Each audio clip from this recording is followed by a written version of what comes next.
કોળી યુવક નવનીત બાલધિયાને મારવાના કેસમાં અંતે માયાભાઈ આહિરના પુત્ર અને તળાજા તાલુકા ભાજપના યુવા મોરચાના પ્રમુખ જયરાજ આહિર ગઈકાલે સાંજે ધરપકડ કરવામાં આવી। નવનીત બાલધિયાને મારવાના ચકચારી કેસમાં એસઆઈટીની તપાસમાં જયરાજ આહિરની સંડોવણી સામે આવતા તેની ધરપકડ કરવામાં આવી। 27 દિવસથી ચાલી રહેલા તપાસના ધમધમાટ વચ્ચે એસઆઈટીએ સ્થાનિક પોલીસની પોલ ખોલી નાખી। એસઆઈટીએ જયરાજ આહિરને નિવેદન નોંધાવવા માટે ગઈકાલે બપોરે ફરી એકવાર રેન્જ આઈજીની કચેરીએ બોલાવ્યો હતો, જ્યાં એસઆઈટીએ સતત 2 કલાક પૂછપરછ કરી। બાદમાં જયરાજ આહિરની ધરપકડ કરી મેડિકલ ચેકઅપ માટે ભાવનગરની સરટી હોસ્પિટલમાં લઈ જવામાં આવ્યો। તો બીજી તરફ કોળી સમાજના આગેવાનોએ ફટાકડા ફોડીને ઉજવણી કરી। આ મામલે અત્યાર સુધીમાં 14 લોકોની ધરપકડ કરવામાં આવી છે।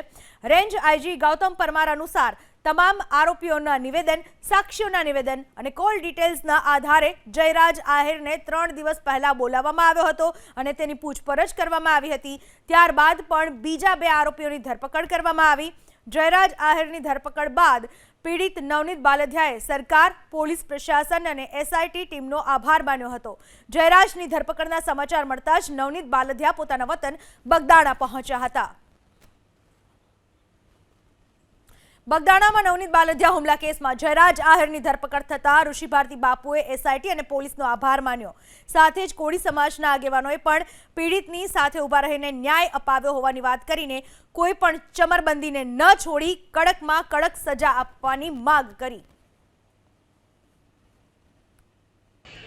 ઓમ નમો નારાયણ।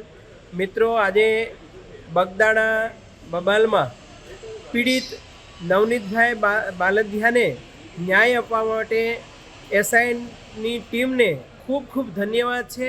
અને એ સાબિત કર્યું છે કે ગમે તેવો ચમરબંધી હોય તો પણ લાગવગશાહી વગર એના પુરાવા મળે તો એ વ્યક્તિની ધરપકડ થવી જ જોઈએ અને એ સીટની સમગ્ર ટીમે સિદ્ધ કર્યું છે।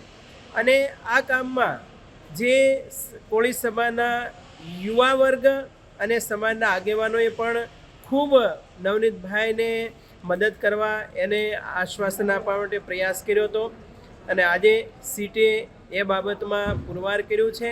એટલે સીટ અને પોલીસ પ્રશાસને પણ ડાયરેક્ટ ઇનડાયરેક્ટલી જે મહેનત કરી છે એ પોલીસ પ્રશાસનને અને સીટની સમગ્ર ટીમને ધન્યવાદ છે।